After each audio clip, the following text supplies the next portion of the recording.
malam teman-teman semuanya, Pak Danang, selamat malam.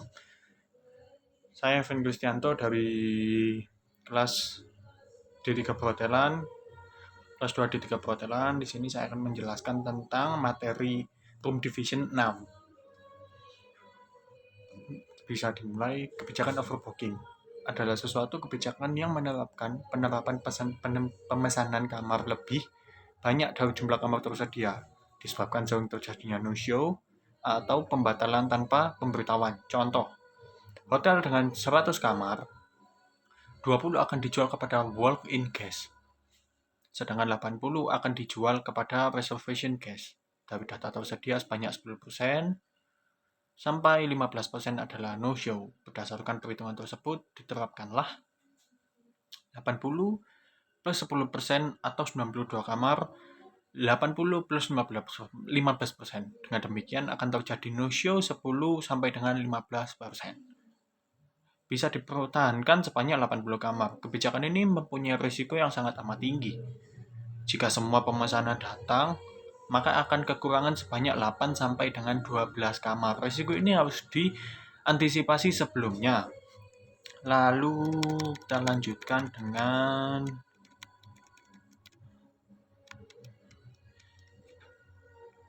yield management. Pengertian sesuatu metode yang digunakan untuk menjual jenis kamar yang tepat kepada tamu yang tepat dengan harga yang tepat pada waktu yang tepat. Lalu aplikasi yield management mencoba untuk yang pertama, memaksimumkan room rate ketika demand melebihi supply. Ketika supply melebihi demand, berusaha memaksimumkan tingkatan hunian kamar sekalipun pada tingkat harga rata-rata. Lalu, langkah-langkah keberhasilan pelaksanaan konsep yield management adalah penekanan peranan SDM yang memungkinkan sistem berjalan. Yang pertama, mengembangkan kultur atau budaya yield, membuat analisa terhadap keseluruhan permintaan, menciptakan adanya keterkaitan nilai harga, lalu menentukan pangsa pasar yang tepat sesuai dengan produk, lalu mengamati dan mengajari kecenderungan penurunan dan pembatalan permintaan. Lalu yang terakhir mengevaluasi dan merevisi sistem. Lalu ada mengembangkan budaya yield formal. Yang pertama ada proses perekrutan karyawan terutama pada tahapan seleksi, benar-benar selektif untuk memperoleh karyawan yang memiliki pengetahuan dan penempatan harus sesuai AI dengan keahliannya dan kemampuan yang dimiliki. Kemudian yang kedua, kriteria kinerja yield management guna mengevaluasi kinerja FO dan atau usaha hotel keseluruhannya. Lalu yang ketiga, menggunakan kriteria manajemen. Itu tadi yang kedua. Sekarang yang ketiga, memasukkan yield management serta aktivitas kegiatan untuk memperkirakan kedalaman uraian tugas. Lalu yang keempat, membentuk forecasting commit dan melibatkan semua manajer departemen. Lalu yang terakhir, yang kelima, memperbaiki sistem remunerasi sebagai kontra prestasi peningkatan kinerja operasional yang dihasilkan melalui yield management. Lalu yang non formal, memberikan contoh tentang komitmen yang tinggi terhadap aplikasi konsep. Lalu yang kedua ada memberikan batas toleransi terhadap kesalahan tertentu, terutama pada tahap awal pelaksanaan YM. Lalu yang ketiga, tidak hanya melibatkan manajer divisi kamar, akan tetapi seluruh seksi.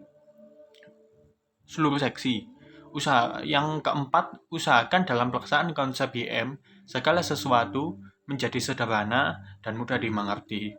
Lalu yang terakhir, yang kelima, memberikan penghargaan kepada karyawan yang melaksanakan konsep YM dan memberikan masukan ide-ide baru. Lalu Membuat analisis terhadap keseluruhan permintaan kamar. Analisis permintaan adalah alat yang dipergunakan hotel untuk memonitor dan menangkal tekanan internal dan eksternal yang berpengaruh terhadap kemampuan untuk mencapai penghasilan yang tinggi. Hasil analisis permintaan bertujuan untuk mengetahui dan mengambil langkah sehingga memperoleh posisi pasar yang kuat. Analisis ini meliputi yang pertama, kompilasi data pasar yang berkaitan dengan hotel, lokasi hotel, karakteristik hotel, demografi, transportasi, dan lain sebagainya. Lalu menentukan sumber permintaan yang potensial di daerah hotel yang bersangkutan sebagai petunjuk sehingga diperoleh permintaan total secara kuantitatif. Oke, yang ketiga, mengidentifikasi pesaing dan keuntungan relatif yang dapat diperolehnya. Lalu yang keempat, mendapatkan informasi tentang kekuatan dan kelemahan baik dimiliki hotel, pesaing ataupun hotel sendiri. Membedakan pangsa pasar utama seperti tamu grup dan transit bisnis. Lalu yang kelima, perkiraan permintaan kamar baik secara finansial ataupun non-finansial. Lalu yang keenam, mengkaji ulang secara kritis setiap keputusan dan informasi yang diperoleh. Lalu yang ketujuh, mendengar dan berbicara dengan staf atau karyawan untuk mendapatkan masukan atau ide sehingga dapat diperoleh hasil analisis yang berkualitas. Lalu yang ke-8 yang terakhir, mendapatkan informasi akurat, maka perlu berita-berita yang terkini dari surat kabar, serta menjalin hubungan birokrasi dengan berbagai klien. Lalu ada cetak biru pelayanan tamu di room division. Adalah merupakan suatu gambar atau peta yang secara akurat menggambarkan sistem jasa sehingga setiap orang yang terlibat di dalamnya dalam penyediaan jasa tersebut dapat memahami dan melaksanakan secara objektif, terlepas dari apapun peranan maupun sudut pandang individualnya. Jadi di dalam cetak biru ini dapat segala unsur aktivitas, langkah dan prosedur, dan interaksi secara visual yang menyangkut siapa melakukan apa, untuk apa, dengan siapa, berapa sering, dan dalam kondisi seperti apa.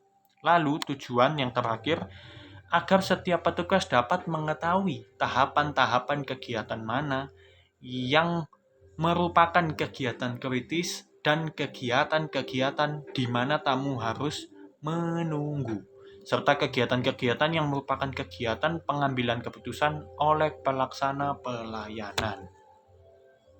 Terima kasih untuk Pak Danang dan teman-teman. Jikalau ada salah-salah kata, saya mohon maaf. Terima kasih.